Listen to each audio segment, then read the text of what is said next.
And welcome to Hannity, and we begin tonight with the Fox News alert. Wow, what a day in the Washington sewer and swamp once again. While you, the American people, the people that actually make this a great country are facing, a deluge of serious problems, like record inflation, record high gas prices, record numbers of illegal immigrants, record homicides in so many of our towns and cities.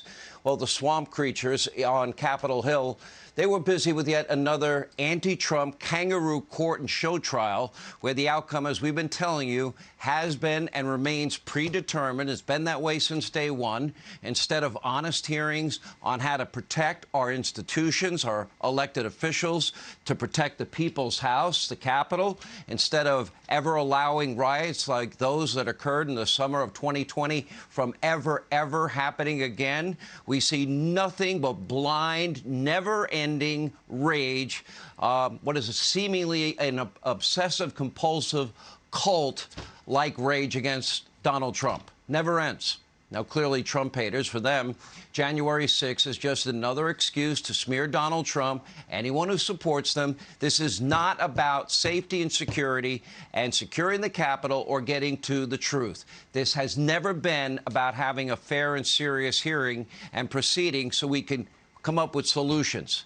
Today, we heard more rumors, a ton of hearsay, and wow, a lot of impeached testimony that we'll get to in a second. And this is why hearsay is never admissible in a real court of law, including this wild claim from a former low-level White House staffer. Watch this. The president said something to the effect of, "I'm the effing president, take me up to the Capitol now." To which Bobby responded, "Sir, we have to go back to the West Wing." The president reached up towards the front of the vehicle to grab at the steering wheel. Mr. Engel grabbed his arm, said, "Sir, you need to take your hand off the steering wheel. We're going back to the West Wing. We're not going to the Capitol." Mr. Trump then used his free hand to lunge towards Bobby Engel. And when Mr. Renato had recounted this story to me, he had motioned towards his clavicles. What you heard there is an incredibly bizarre hearsay allegation from a person who, according to our sources, was actually prepared. She wanted to work for Donald Trump outside the White House when he wasn't president at Mar-a-Lago. And according to people that I talked to tonight, until others advised the former president not to hire her. In other words, according to the Federalist and people I spoke to after January the 6th, she wanted to work for Donald Trump, that bad person she's now testifying against. And now get this, according to NBC, by the way, ABC is reporting it, Fox News is reporting it, NBC's Peter Alexander, we have confirmed it here at Fox, quote, "A source close to the Secret Service is telling me both Bobby Engel, the lead agent, and the presidential limousine driver are both prepared to testify under oath, under the threat of perjury, that neither man was ever assaulted and that Mr. Trump, then president, never lunged for the steering wheel." A perfect example of why hearsay is not allowed in a real court of law.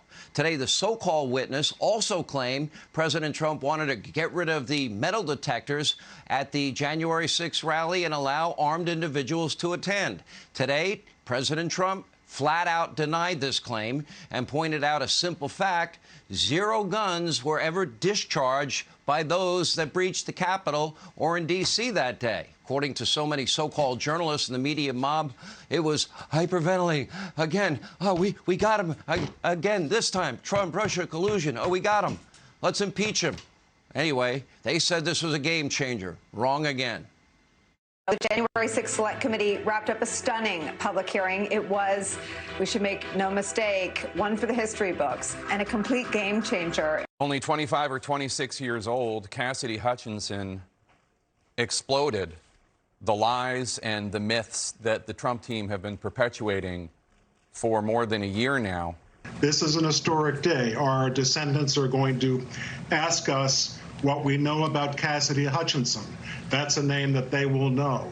They're going to ask us what this was like to watch this and to listen to this, because this is a day that is going to loom very large in American history. One last thing, big picture.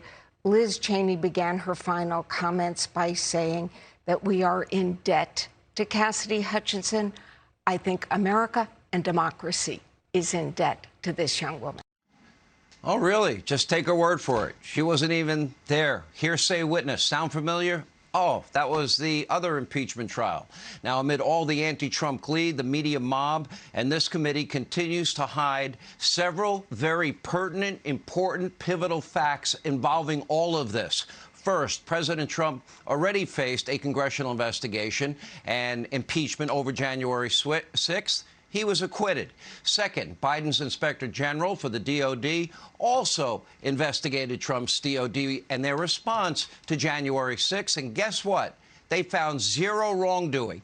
And third, right here on this program, we have confirmed that on January the 4th, 2021, during a meeting at the Oval Office featuring President Trump, Chief of Staff Mark Meadows, acting Defense Secretary Chris Miller, and the Department of Defense Chief of Staff Kash Patel, who will join us tonight, and also the Chairman of the Joint Chiefs, Mark Milley. Well, the President authorized, as is required by law, up to 20,000 National Guard troops be made available for security at the Capitol, again, as the law requires. Then, of course, that becomes the jurisdiction of Nancy Pelosi and Muriel Bowser.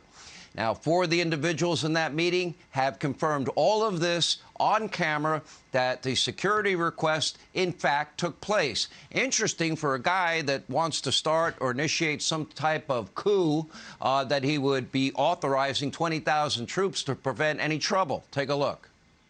Calling up the Guard, and then it became the chain of command went to Nancy Pelosi and to the mayor of D.C., Muriel Bowser. Did you, as required by law, authorize that? 100%, and attested to by many people, and they turned it down. Nancy Pelosi turned it down. Mayor Bowser's written refusal, the communications between the leader of the Capitol Police and their chain of command to the DOD refusing our request to allow National Guardsmen and women to stage on January 4 and 5 before January 6th. Did you both ask for the National Guard to be called up?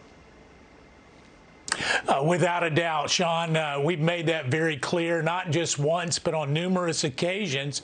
We wanted to make sure that there was plenty of National Guard on the ready in case there was some kind of violence. I had a meeting with President Trump on the 3rd of January concerning some international threats, and at the very end, he asked if there were any requests for National Guard support. What was the president's response to you with regard to the request made by Mayor Bowser? Fill it and do whatever was necessary to protect the demonstrators. And Chris Miller on this program confirmed that.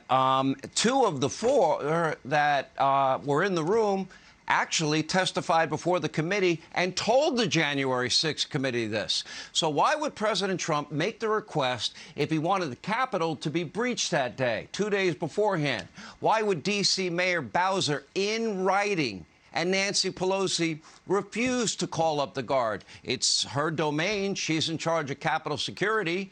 And by the way, Donald Trump made the troops fully available. He fully authorized, as required by law, by the president. They made the choice. It was their jurisdiction to call them up, not Donald Trump's. You may remember that from the summer of 2020. Why did the House Sergeant at Arms and the Senate Sergeant at Arms, why did they deny the Capitol Police Chief's request for National Guard 6 separate times? And by the way, why won't anyone on this so-called January 6th committee ask any of these questions? Why have they not demanded the emails, the texts, the phone records of Pelosi, of Bowser, the Sergeant of Arms in the House and the Senate, the Capitol Police Chief, and Chuck Schumer, who got a letter on January 5th saying the intel is saying we might have violence? They haven't brought any of these people in. Of course, this is not a real committee looking for real answers. It's a political theater conducted exclusively only by people who already voted to impeach Donald Trump. Every single person on this committee, you can't make it up. Every one of them voted to impeach Donald Trump. And by the way, some didn't want to certify the elections of either Donald Trump or George Bush. This is why they would not allow Congressman Jim Jordan or Congressman Banks on this committee. For Democrats, the media mob, this is really little more than, what, a fun distraction from their bleak political prospects? Liz Cheney, what, one final hurrah at the bitter end of a sad and self-serving political career, partnering with the very people that called her own father, let's see, a war criminal, a murderer, a crook with Halliburton. If lawmakers, if they really wanted to conduct righteous oversight, protect our country, they might want to look into the current president who's been selling access to our government for years.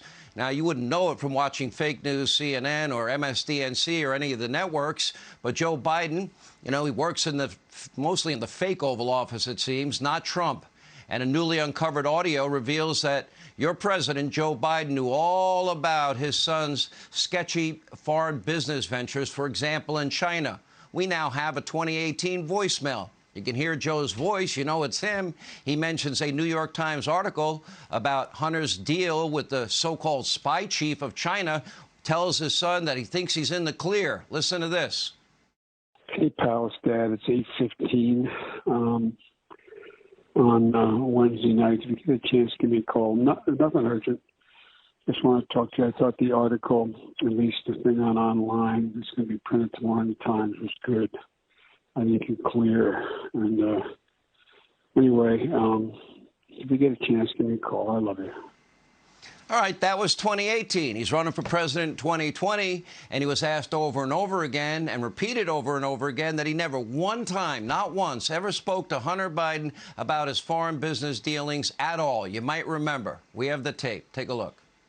Mr. Vice President, how many times have you ever spoken to your son about his overseas business dealings? I've never spoken to my son about his overseas business dealings. I have never discussed with my son or my brother or anyone else anything having to do with their businesses, period.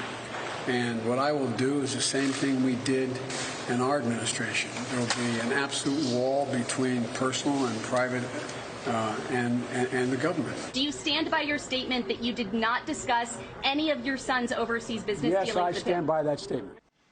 Now, we even have pictures of Joe and Hunter and all those foreign business partners. Joe met them.